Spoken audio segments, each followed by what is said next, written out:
Clearly outlined, Baroque in style, the distant flotilla soared high above the water and land.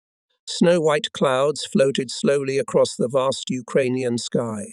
They created a play of light, occasionally casting shadows on the surrounding landscape of forests and hills.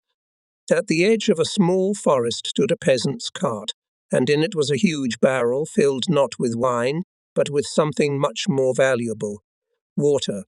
To the east, the ridge of hills became more gentle, resembling a painted landscape. On the third ridge, the greenery was still not withered under the scorching sun and was clearly visible.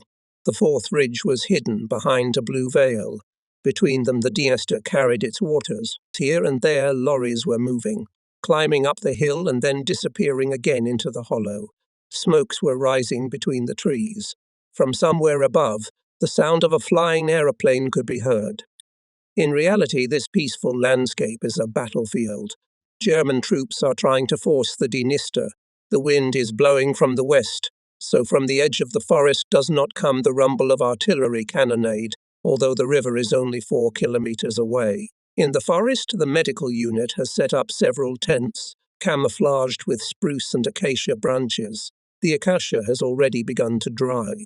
One of the tents is an operating theatre and, in a sense, is also a battlefield.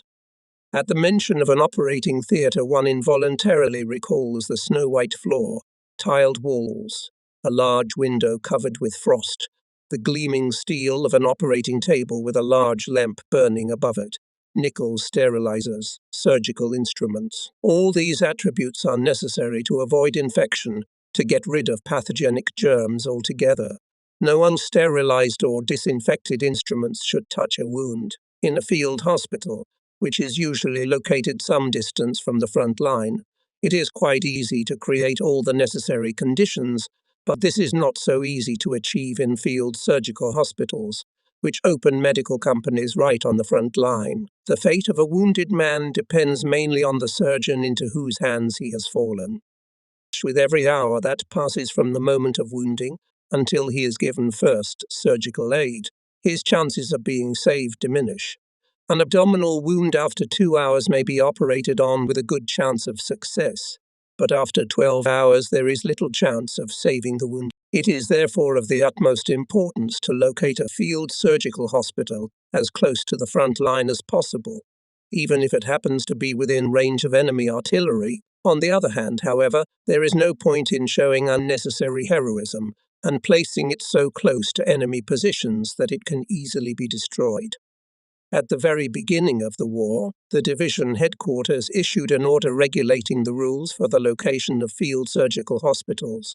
Later, we began to choose our own location. When we had to perform operations during the retreat, we had to determine for ourselves how long we could perform operations in a given place without the risk of being captured. In selecting a site for a surgical field hospital, 3 factors are decisive. The first had to take into account the progress of the battle, the second was enemy fire, and the third was transport. It was needed both to transport the wounded to the field surgical hospital and to evacuate them to a hospital after they had received first surgical treatment. The organization of such a field surgical center requires little effort and depends entirely on personnel. The only necessary prerequisite for it is the availability of water. There were usually 2 medical companies in each German division, one of them motorized and the other equipped with horse-drawn transport. The personnel of the latter often used bicycles, although they often had to travel on foot. I was assigned to just such a company. The covered wagons of our medical company looked like props left over from the War of 1870. These horses, dragging along country roads and carrying medical equipment, were as far behind scientific progress as if they were competing in speed with Messerschmitts.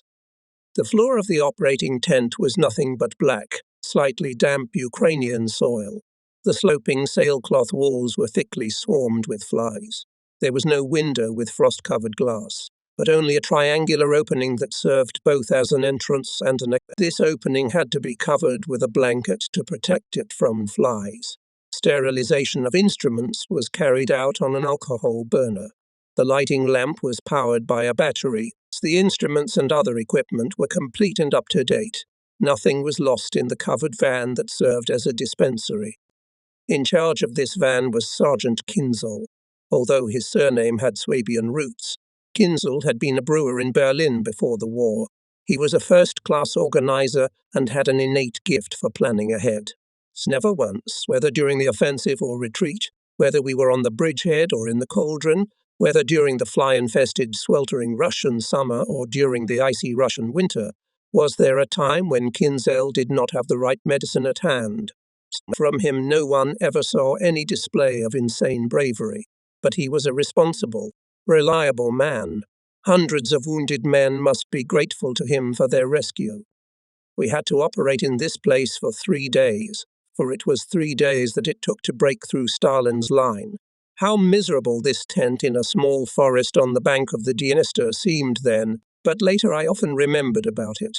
The triangular entrance to the operating theatre with walls of sailcloth, through which the orderlies could barely squeeze the stretcher, was in a sense a magic door. A soldier, just a man, had been wounded.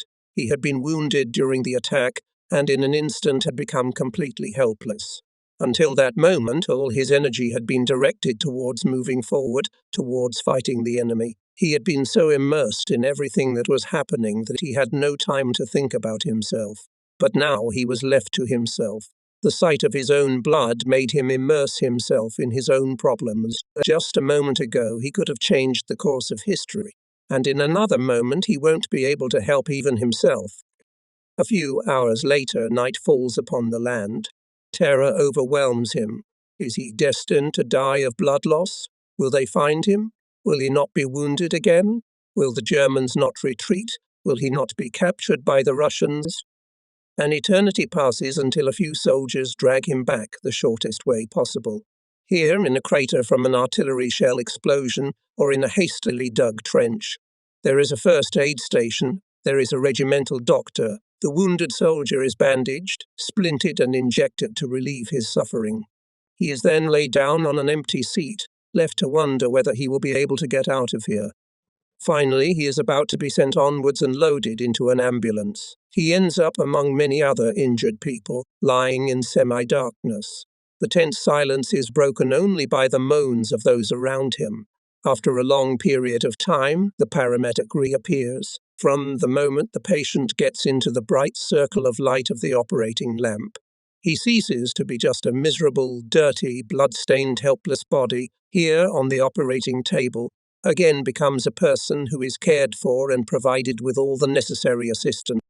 This small miracle is helped by a sharp piece of steel, which weighs less than 100 grams and is called a scalpel. It concentrates the surgeon's skill accumulated over many years of study and work. This instrument is the embodiment of centuries of experience and a kind of symbol of the modern organization of medical service in the army. And over all this, over this small tent in the forest, on the bank of the Dniester, under the bottomless Ukrainian sky, flies a small proud flag, an invisible flag, the flag of humanism. At that moment we did not yet know whether under this flag we would come to victory or defeat. Stalin's line, which was a line of fortifications on the eastern bank of the Dniester, was broken through. The German troops crossed the river, and following them the engineer units ferried several ambulances to the opposite bank. These ambulances brought the wounded from the front line on the east bank of the river. Some of them were carried across the river on pontoons. More ambulances carried the wounded across the parched river bed to the steep west bank. A large Caterpillar tractor dragged them. Then, in other ambulance vans, they were brought to us. By then, we had moved closer to the river bank to shorten their journey. I had to go to division headquarters to find out what the situation was. A thunderstorm had just passed, accompanied by a heavy downpour. Almost all the vehicles were quickly getting stuck in the mud. This was the first warning as to what we could expect from the Russian soil. However, it was still summer. Within a few hours, the sun had dried all the mud from the thunderstorm. But in all its manifestations, and they were many, and often unpredictable, the mud proved as deadly an enemy to the wounded as the cold. But as yet we had not fully realized this. For the journey I chose a horse. On the way, as I rounded the edge of the forest, I saw a Protestant chaplain sitting on the ground. He had tied his horse to a tree and seemed to be looking for something. I dismounted. We had previously been acquainted and had a feeling of sympathy for each other. We had first met in a small church in France in 1940. During the offensive at Chemin de Dame, a surgical field hospital was located there. The church was destroyed during the First World War, but then painstakingly rebuilt, partly using the old masonry. The old stones stood out clearly against the newly rebuilt walls. We had a lengthy discussion concerning the round tile-covered towers that rose at the core. It was not without a sense of smugness that the scholar gave a whole lecture to the theologian. He explained to him that towers of this type, so-called round towers, could be found all the way from the Pyrenees to southern England. It was always extremely gratifying to meet someone of old acquaintance in a war zone. The first thing you feel is a sense of inner satisfaction and relief that this person is still alive. Then everyone starts telling stories about what has happened to them recently. It is often impossible to determine where the author's fantasy intertwines with real facts. But in meetings like this one, there is a chance to learn some valuable information. Two people greet each other when they meet in combat, just as the Athenians probably greeted each other when they met in the agora. What's new? The two of us sat down together on the trunk of the tree with the same feeling, as if we had sat down at a table in a cafe on the boulevard. The surgeon had good reason to appreciate the chaplain himself and his work. When the surgeon, the servant of men, reaches the limits of his ability, the servant of the Lord takes over. He can point the way. From the moment when the scientist helplessly spreads his arms to the gateway leading to eternity. A journey that requires comfort and confirmation from sources of knowledge deeper than science has ever possessed. The wounded man who dies in a surgical field hospital is not an invalid in the literal sense of the word. He is a man in the full bloom of life, cut untimely out of life before he has had time to do much. The despair of the young man, to whom fate has granted a few more hours of earthly life, is simply immense. And all the honors that the world pays to the fallen in battle cannot reduce his suffering in the slightest degree. Then the chaplain bows down before the dying man, while around him other wounded men are taking their meals.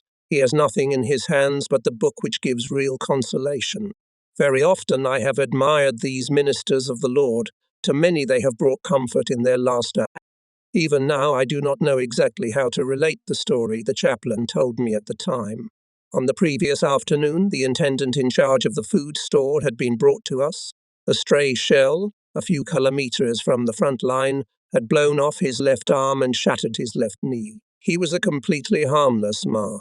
He was primarily concerned with beans and ham and had no thoughts of becoming a hero.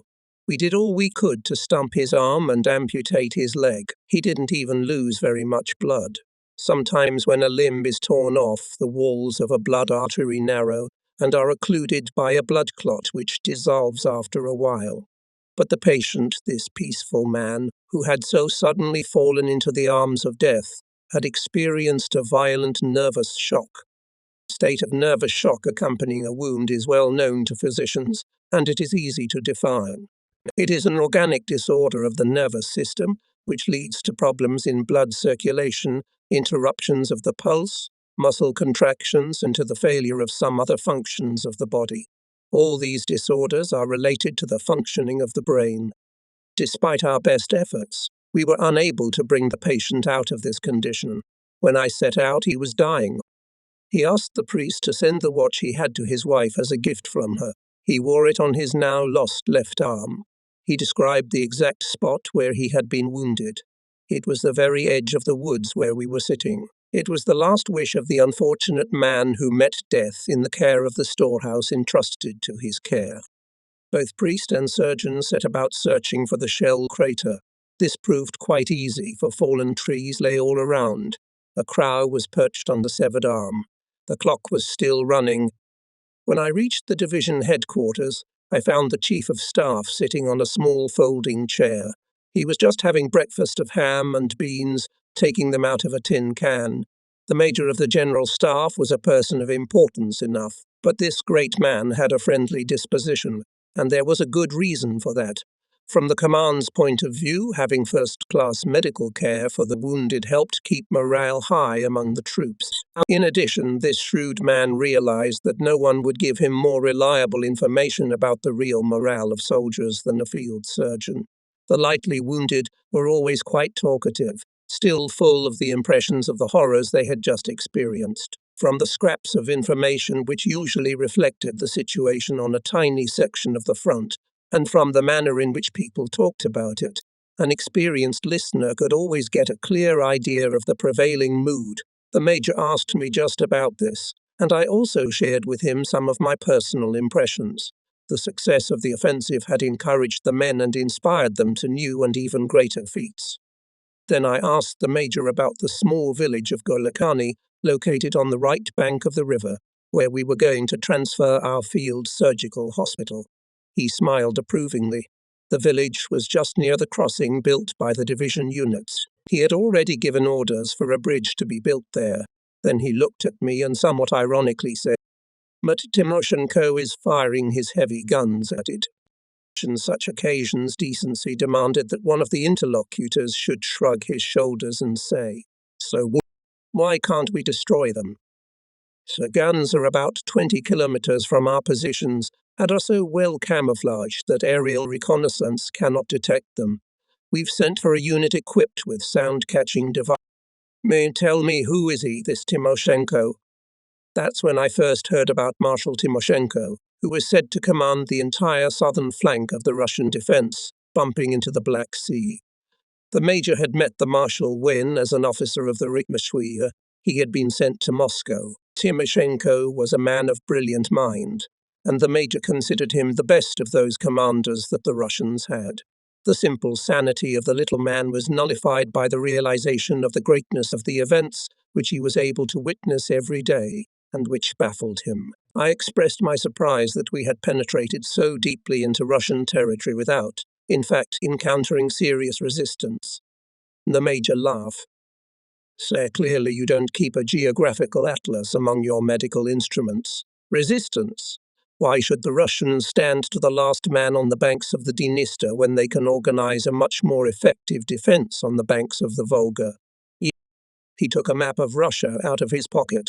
On this map, the distance we had been able to cover in the last 3 weeks was so insignificant compared to the rest of the country that it was barely visible. In fact, we never managed to carry out the encirclement of any significant forces of Timoshenko. During the summer campaign of 1941, he withdrew his forces to the Don. In the winter, we fully realized that they had retained their combat capability. In Golokani, there was an old-school building, built in Tsarist times. We were attracted by its strong stone walls.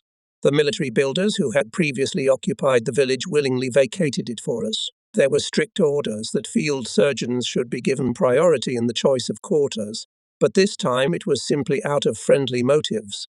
The commander of this construction unit was our old acquaintance, Captain Stubb. He had served as an engineer back in the First World War, and was from the town of Pirna on the Elbe. He was a true servant. He felt he was a necessary and happy man in wartime, as he could fully utilize some of the skills that nature had instilled in him, and which were completely useless in his mill in Pirna. We first met Captain Stubb in Bulgaria. Our unit had received orders to encamp in one of the valleys among the Rhodope Mountains, near the southern boundary of that country. On horseback, we reached the top of the mountain, then went down to study the valley with binoculars, and suddenly saw a scene as if borrowed from a book. In the shade of a huge rock shelter overlooking the riverbank, a fat man in suspended trousers was sitting at a newly chipped table under an acacia tree, drinking something that looked like coffee. We all agreed that he was a lover of the beautiful life, and rode up to him on horse. It was Captain Stubb. He looked at us with his shrewd little eyes, in which there was a certain distrust. Nevertheless, he offered us freshly brewed coffee, dismissing all our references to lack of time by saying that he would boil water on an acetylene burner within 30 seconds. We were only able to make the return journey in the evening, when he promised to pay us a return visit, and we had a big drink of vodka of his own making. Stubby was not a friendly person, but in fact he was always ready to help. He was as cunning as a fox when searching for food supplies, had a special pride in the bridges he built, but was indifferent to honours and awards. His main treasure were 12 15-ton tractors. These huge machines dragged pontoons for the construction of bridges across the vastness of Russia, and they were not afraid of neither mud nor snow. We always turned to Captain Stubb when we had difficulties with transport, and he never left us in trouble. Once he even sent his huge vehicles 100 kilometers away to help evacuate the wounded. On the banks of the Dniester we met again. The last time I saw him was in a famous Chinese restaurant opposite the Royal Palace in Bucharest. He was serving champagne to a gypsy band. Captain Stubb, like most Saxons, was very musical. One of the pontoons had been launched, and a huge winch was dragging it to the shore. Just as the major at headquarters had predicted, the Russians began shelling the village. 2 bursts, pause, 2 bursts, pause, shockwave from the bursting shells was very ear-splitting. We determined their calibre by finding one of the unexploded shells in the cemetery. The village was located on a hillside, so only a few houses at the top of the hill were under fire. We were out of the shelling zone, but we had no right to leave the wounded in an area that was still under enemy fire. So the tractor that carried the wounded to the top of the coastal steep and knocked clods of soft Ukrainian earth on its way from the riverbed located in the low-lying was provided to us by Captain Stubb. Poor things, he wailed. Even the consumption of 125 litres of petrol per hour, which he had allotted from his last reserve, did not seem to him too great a loss if it benefited these poor things. While I was making the operation, the Russians were firing a harassing bombardment from their long-range guns. For the first time, I tried to pretend that I simply did not notice it. The whole surgical team, which had never had to be on the front line before, followed my example. The behavior of a small team depends largely on the behavior of the leader, but when an artillery shell bursts from which, as in an earthquake, the ground shakes, even if it happens a few hundred meters away from you, panic may set in. It is an instinctive reaction. Rarely can anyone control it. In such a situation, a surgeon can use a scalpel to injure a patient. Within about 20 seconds, we heard the sound of a projectile flying towards us, and I put the scalpel aside before the explosion was even heard. A moment later, we heard a huge piece of shrapnel flying very close by. The windows in the school were large and low, almost reaching the ground. Then comes the thought that we should stop the operation, someone suggesting that we take shelter behind strong stone walls. But as I stayed where I was, everyone else also naturally followed my example. From the outside, one could observe a rather amusing picture. Sergeant Herman, my chief assistant, and I were sitting under the walls with our hands up, so as not to get our sterilized rubber gloves dirty. For some time, the unfortunate wounded man had no defense against shell splinters. Corporal Kubanki. Before the war, he had worked as a night waiter in a Berlin bar, was endowed with an innate Berlin wit and the ability to assess a situation with a single phrase. "Mere rose in white," he muttered, looking innocently at the basement. Spurred on by fear, the polite surgeon cut deeper than he was supposed to. We laughed. Corporal Kubanki looked exactly the same after sterilizing his instruments as he had when he was arranging the bottles in front of the bar patrons, standing in a well-protected corner. After the several explosions that followed, Herman and I still remained near the operating table. By mid-afternoon, the field surgical hospital was empty. For a while, the wounded stopped coming in. The construction of the bridge over the river was completed. Eventually, even the artillery fire subsided. I sent for our messenger. Everyone called him Sambo, and like many others from our unit, he was from Berlin. If you happen to go to war, it's best to fight in the company of Berliners. They're indomitable, and not only when things are going well. The worse the situation is, the more clearly their high morale and sharpness of mind can be seen. Sambo was from the Mannstrasses, Koppenplatz neighborhood, one of the most disadvantaged areas of the city. He was a sturdy, cunning, and cheerful young man with a broad Slavic face. His mouth seemed to be specially designed for a wide grin, with which the corporal could express a whole range of different moods. He was an excellent driver. There was always some booty in the cradle of his motorbike, and he was always ready to swap it for something. Even the motorbike itself was a trophy of war. It was a heavy Harley-Davidson, which Sambo found in France. Sambo was a guy who knew where to look for what he wanted. The resourcefulness of a messenger is a matter of vital importance to the unit in which he serves. All brilliant orders will be of no avail if they do not reach those to whom they are intended. It must be remembered that during maneuver warfare, the divisional headquarters, where most decisions are made, frequently change their location. During the following year, Sambo of Koppenplatz developed a remarkable ability to navigate unerringly over the vast expanse between Bessarabia and the Caucasus. We could rarely supply him with a map, but Sambo prided himself on the fact that he could get to any place, and he did. This time he had a simple task. I had sent him to Captain Stubb to invite him to breakfast. Now we were sitting in the sunshine. "I'm not familiar," said Stubb, "with these damned long-range guns, but I don't like them at all." "Neither do I, but there's nothing to be done about it." "Right after breakfast," said Stubb, "they're going to fire specifically at us." "How do you know?" "My dear doctor, think calmly. Our Russian friends are eating their borscht now. When they finish it, they'll open fire on the other half."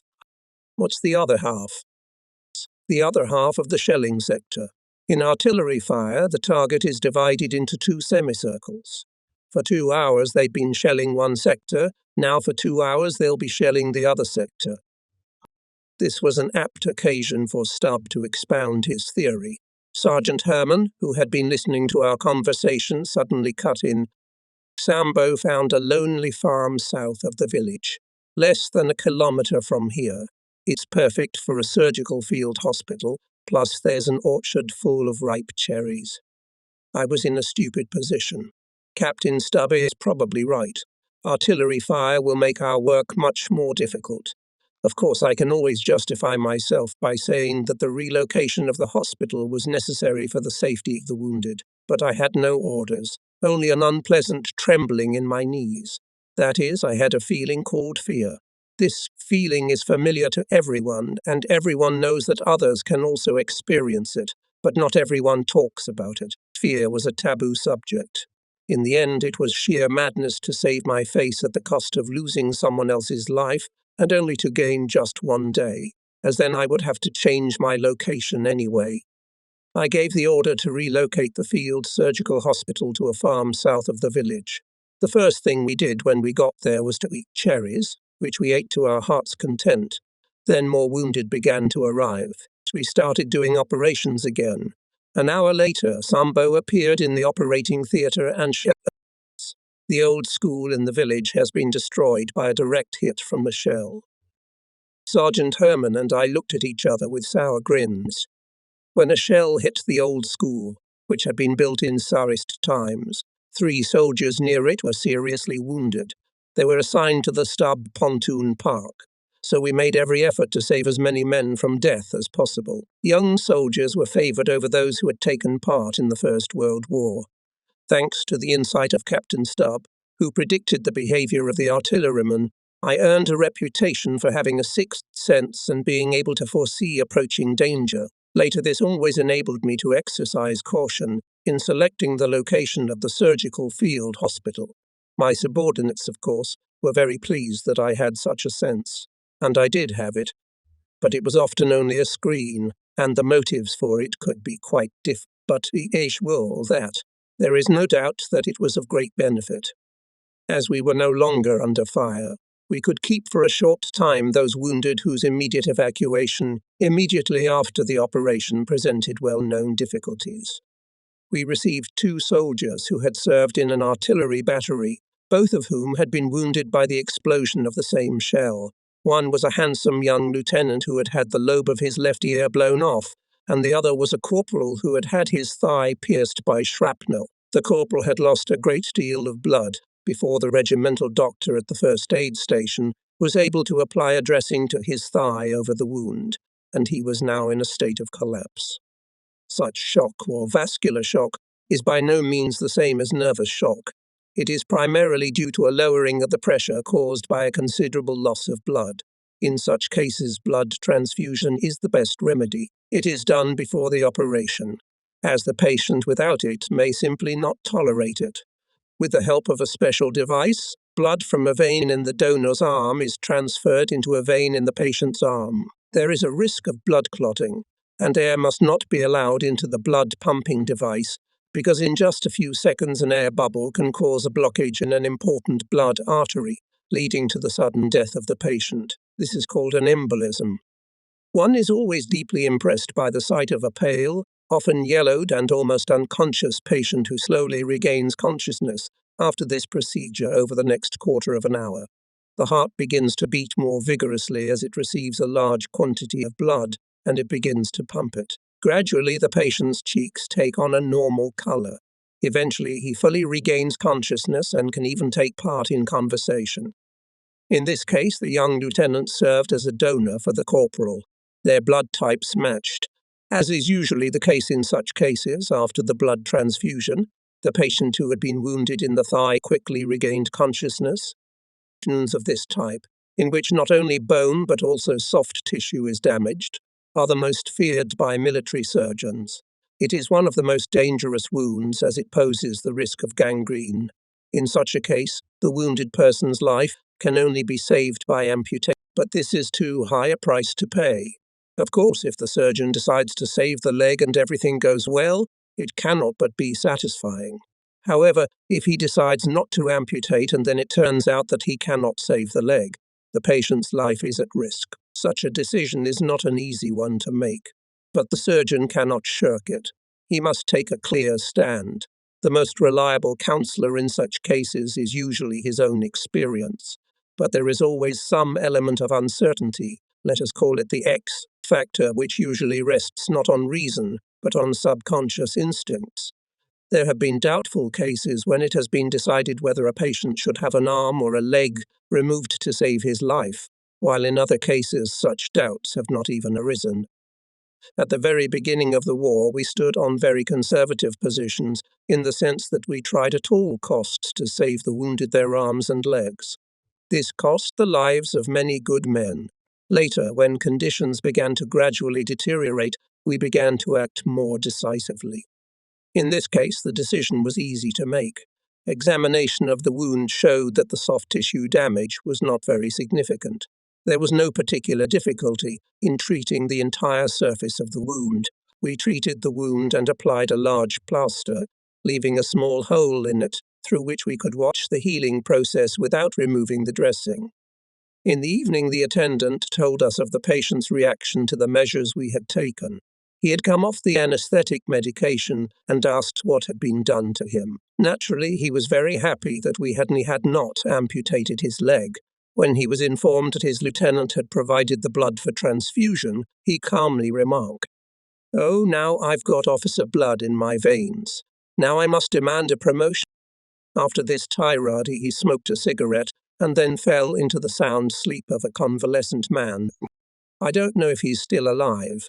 He may have returned to his unit when his leg healed and is now probably felling wood somewhere near the Arctic Circle, but it is possible that he has long since been buried somewhere in the vastness of Russia. In the course of time, my subordinates had learnt to adapt even the most miserable shacks scattered across the steppe as operating rooms.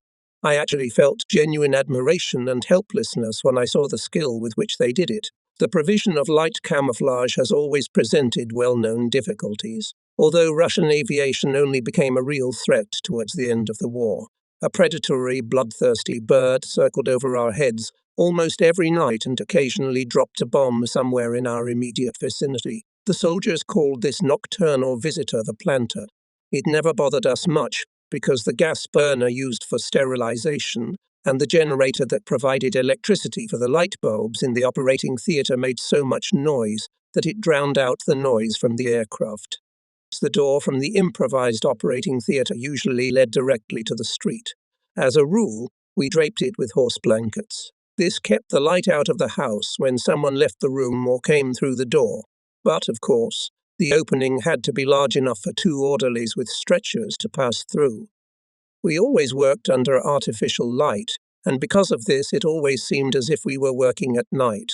The atmosphere inside the operating theatre was thick with the smell of blood, sweat, alcohol. Every now and then I would go outside for a few breaths of fresh air, and each time I would be slightly confused when I saw the sun shining in the sky. When I had finished another operation, and my skillful assistants were busy putting a bandage on the wound, I usually sat down on a small crate, leaning my back against the wall for a little break. I smoked a cigarette, holding it, to avoid contamination, with sterilized surgical tweezers. An orderly stood next to me and helped me drink a cup of coffee. If I touched the cup, I would have to disinfect my hands every time after I allowed myself a short rest. After the dressing was completed, the wounded man was placed on a stretcher. This required some skill, as the patient could be in great pain.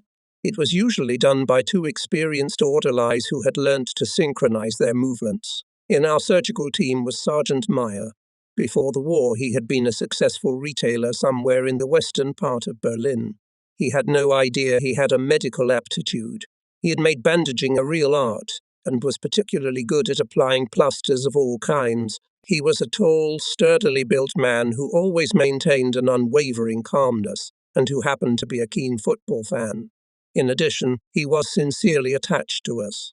Once, returning from leave, he got into a marching column and was ordered to stay in another unit. He simply deserted and came back to us. However, he was cunning enough to steal his papers in the confusion of that unit and bring them back with him. He was helped by the fact that his surname was Meyer, which is very common in Germany. It seemed that Sergeant Meyer could stand on his feet like a rock for hours and even days. I never saw him tired. He was so strong that he could move a wounded man from the operating table to a stretcher by himself. I still remember those fierce, fast and powerful movements, as well as his special, exceptional politeness. We called him the Working Angel. So once the patient was on the stretcher, Corporal Kubanki would stow his steel helmet, gas mask and supply bag beside him. This was part of his duties. If the patient was conscious, or at least semi-conscious, the orderlies often made various jokes. "Love your girlfriend. Send us a postcard from Berlin." As he was carried out, the surgeon would cast a parting glance at the patient, and in fact it was extremely rare that he had to see him again, although in all probability his life was out of danger this time. After a short interval, the next wounded man was brought in, and so it went on hour after hour, day after day, year after year. It was a grim conveyor belt, stretching from the thick of the battle to our operating theatre. We could not show any special favour to any. We simply could not afford it. Otherwise we would soon find ourselves in a state of complete nervous exhaustion, and would be unable to continue working. Sympathy is the natural feeling of a simple man who can give nothing more. For us, helping another wounded man was simply a new job, and our efforts were not always only physical. No doubt good physical fitness, just as professional skill, is essential to any surgeon, but the greatest responsibility is imposed upon him. For any wounded man has a right to expect that his problem will be solved in the best possible way for him. The 100th patient has exactly the same rights as the first. Each is a unique and distinctive individual, but there have been times when we have been unable to help. We knew nothing about how these people had lived before, and we had no time to ask them about it. There were always a few wounded people lying in the waiting room waiting for their turn on the operating table, and there was always the possibility that another ambulance van would arrive, filled with critically wounded people who would have to be treated urgently. Did this soldier have a wife who never wrote to him? Was he an artist or a writer who still hopes to paint his best pictures or write his best book? Was he a scoundrel that no one would particularly regret? Whatever the case, he was a human being, and he needed to be helped. And that was all we knew about him. I was still sitting on my little crate. The wounded man's first priority was to remove the remnants of clothing near the part of his body he had been shot in. If necessary, to reduce pain, this could be done with large tailor's scissors. If necessary, boots were also cut. Toward the end of the war, we received an order that boots were to be cut, only as a last resort. However, the order did not say anything about causing unnecessary pain to a wounded man. Eventually, the order came that boots were to be removed from the dead. A funeral in war is without unnecessary ceremony, but it was still a shame that a pair of boots was spared for a soldier killed in battle. Sergeant Meyer managed to undress the wounded with dexterity and care. When he did so, he made a few lewd jokes, which made the wounded man think that he was not as bad as he thought. And how bravely the wounded behaved. Even the suppressed groans were rare. Evidently, they were soothed by the strong, skillful hands of the men around them. Here, away from the terrifying loneliness of the battlefield, free from the fear of being captured, a man slowly began to raise the fluttering flag of hope.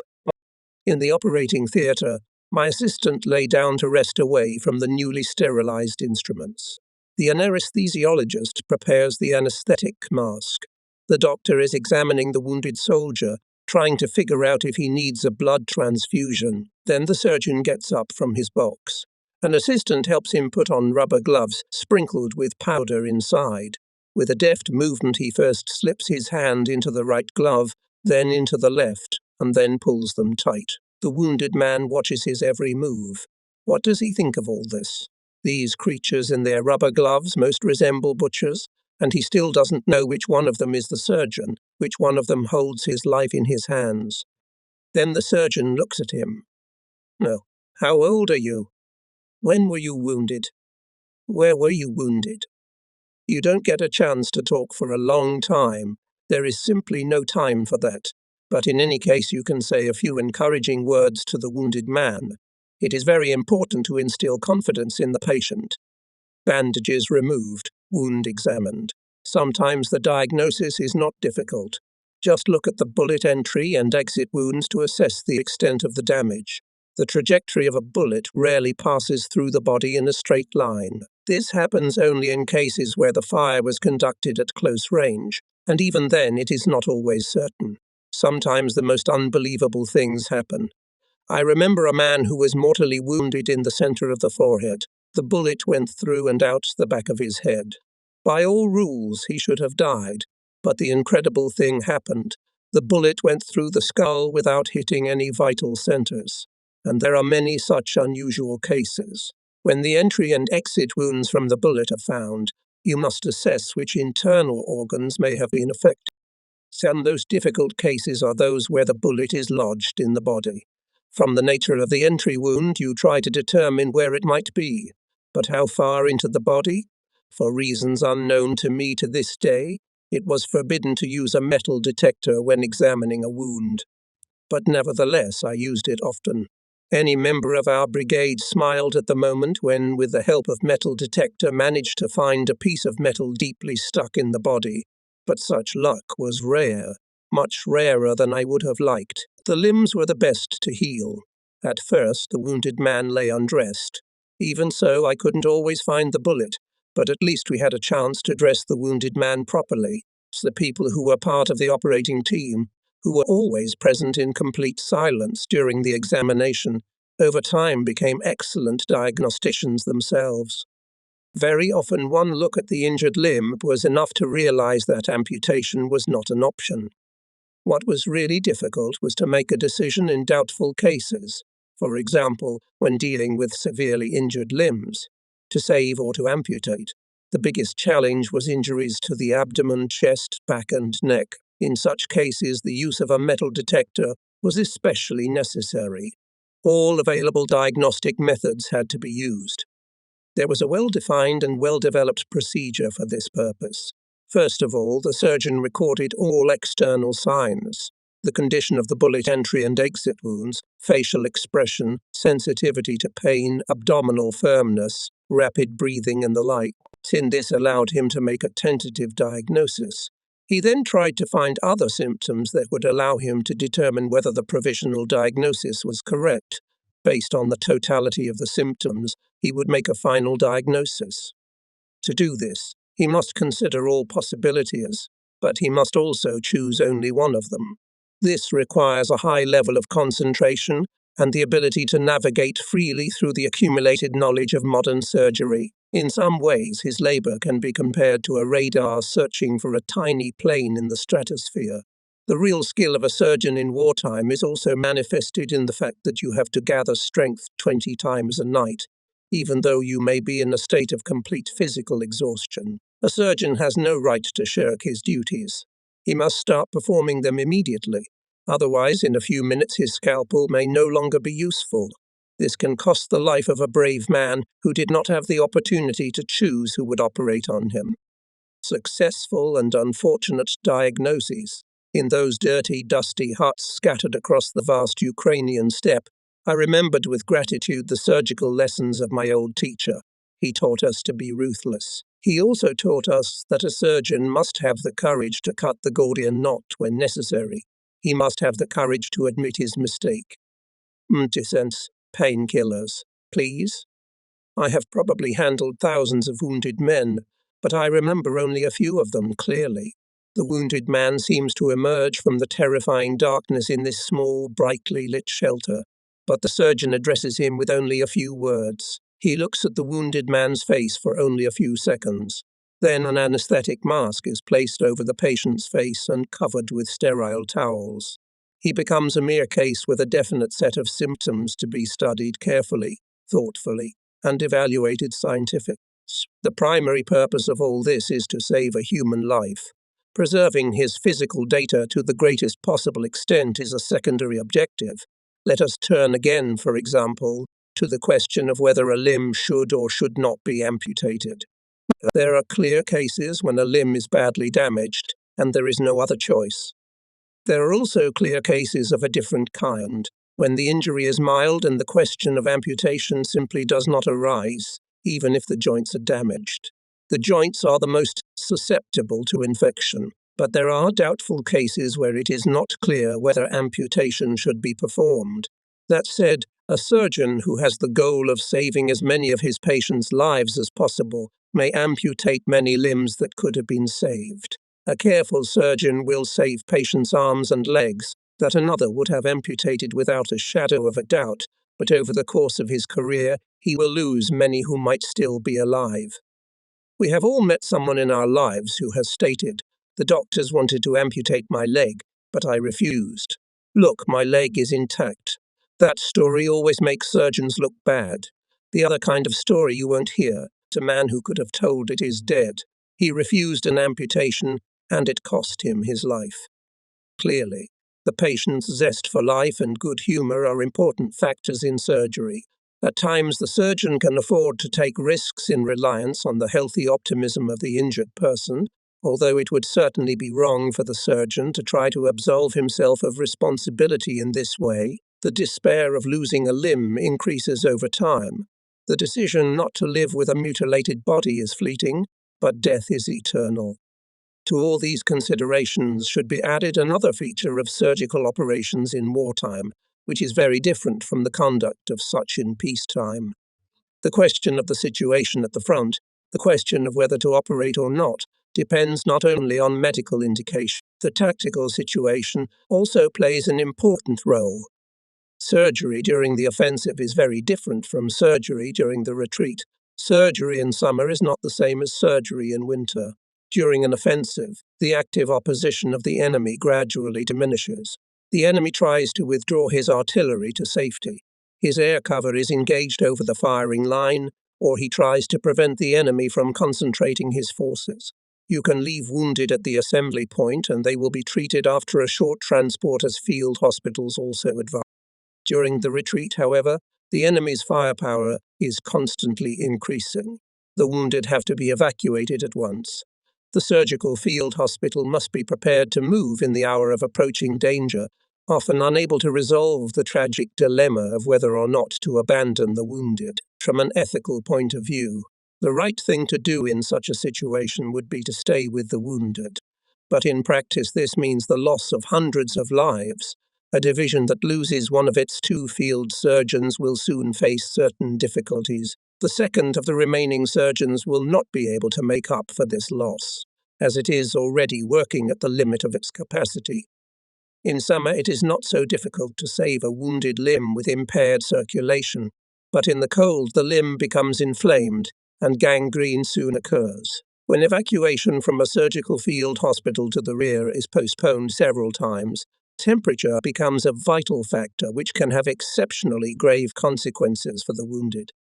We have already had a rather comical prelude to a situation of this kind, which in the last years of the war became quite commonplace. While the army under Timoshenko was rapidly rolling back towards the new line of defense along the bank of the Dnieper, we again set up our hospital in tents, camped a few kilometers east of the Dnieper. For several days it rained heavily.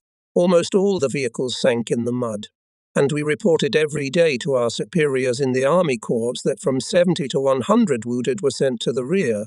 The chief of the Corps Medical Service was on the other side of the Dniester. For several days he tried to get to us to arrange one of the regular checks, but every time his car got stuck in the mud, and when he returned to his headquarters on foot, he always found our message notifying him of the number of wounded we had sent to the rear.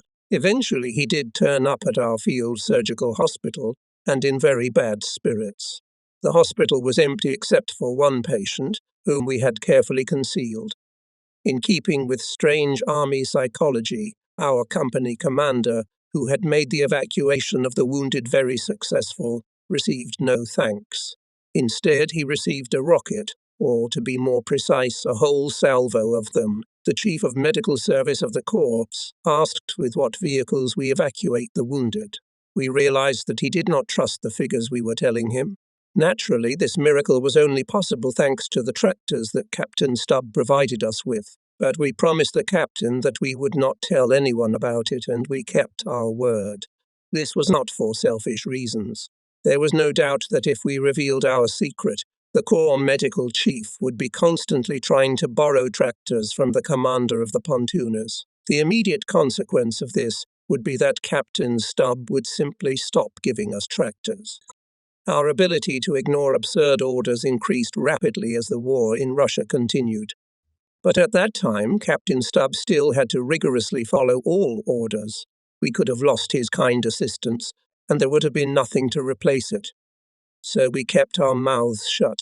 The Chief of Corps Medical Services left us in a much worse frame of mind than the one in which he had arrived. To our great relief, we learnt a few days later that he had sent his adjutant on an inspection of the hospitals to check the number of wounded received there against the information we had given in our reports, and he was satisfied that it was accurate.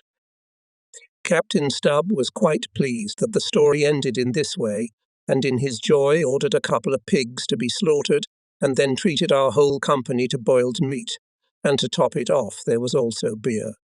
At one time he had bought a small keg in Bucharest. All this time it had been stored under one of his huge pontoons. After the meal, the conversation once again turned to our only patient. His story still remains in my memory with all its details. He came to us with numerous shrapnel wounds in both arms, which were quite dangerous, although he had not lost too much blood. Because of this, he was able to move about on his own. The sleeves of his overalls were cut open, and his hands hastily bandaged and encased in bows.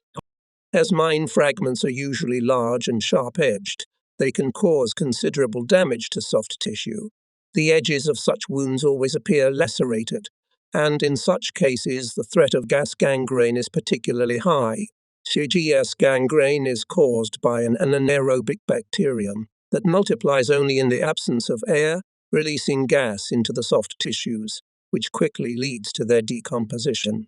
Its presence is indicated by a whistling sound, which appears when the doctor feels the area of the lesion with his hand. It is released gas bubbles. The only reliable method of treatment in such cases is the removal of the damaged tissue. The damaged area is opened up and all the damaged pieces of tissue are gently removed. Air should be allowed to penetrate all parts of the wound. It is then washed with hydrogen peroxide. This promotes oxygen penetration into the soft tissues and acts as a disinfectant. The operation must be carried out with great care. If even the smallest area of damaged tissue is overlooked, it will be a source of further infection. There was also an anti-gangrene serum, but it was not very effective. Good results were achieved only when it was injected directly into the affected area, but it was dissolved by the flow of blood. A few months before the events described, When I was in Greece in the newly occupied Fort Hellas, which was part of the defense of the Metaxa line along the Turkish-Bulgarian frontier, a Greek colleague asked me to provide him with a serum for gangrene. In order not to appear impolite, Sergeant Kienzel unpacked half of his supplies. He knew exactly in which box and on which shelf were kept the 5 ampoules of anti-gangrene serum that constituted our inviolable stockpile. A Greek surgeon was trying to help a patient whose tongue was gangrenous. The serum was injected directly into the base of the tongue and the patient recovered. Our patient in Russia was a young man of about 22 years of age. He was a student at a technical college somewhere in the southern part of Germany. Unfortunately, my approach to him was tactless from the start. "You were in the 6th Company of the Reinhardt Regiment, weren't you? Were you among the soldiers who were splitting those boxes at Hill 201? Were you there?" Yes, I was there.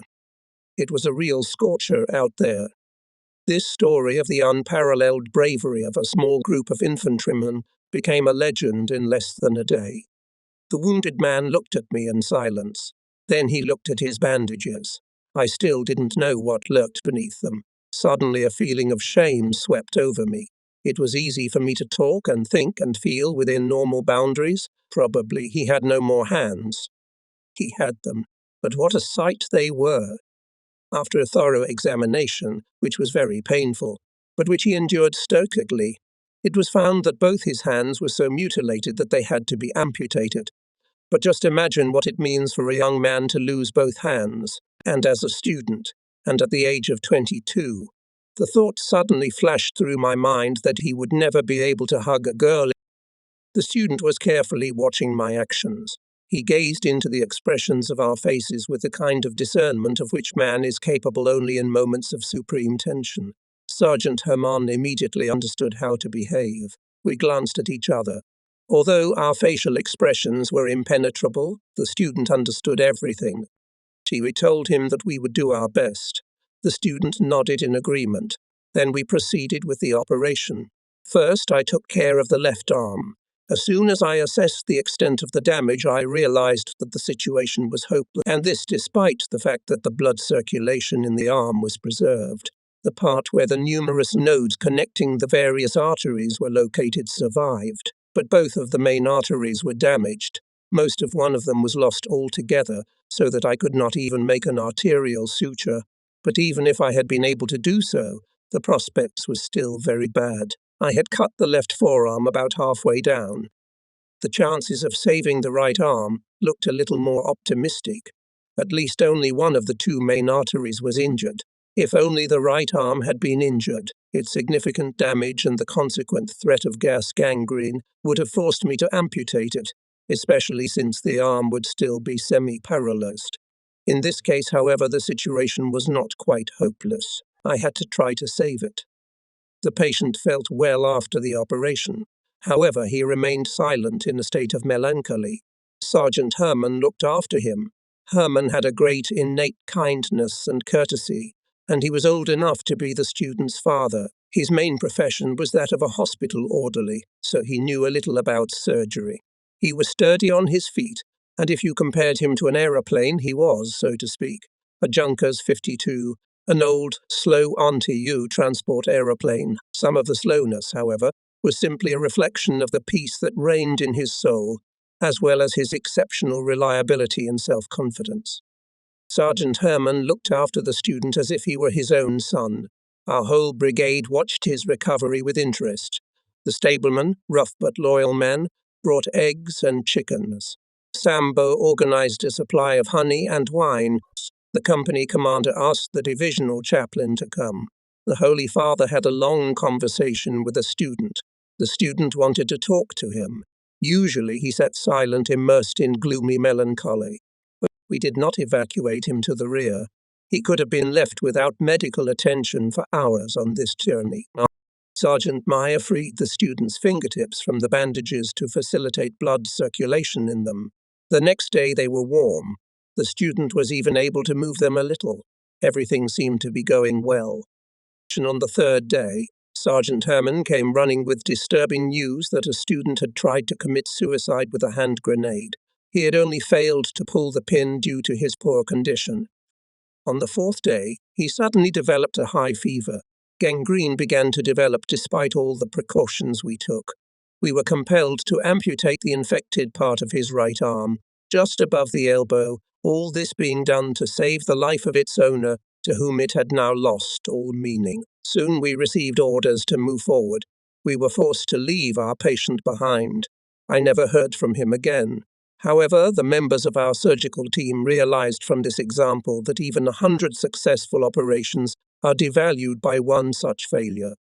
I don't know, did the student commit suicide, or did some girl pluck up the courage to marry him?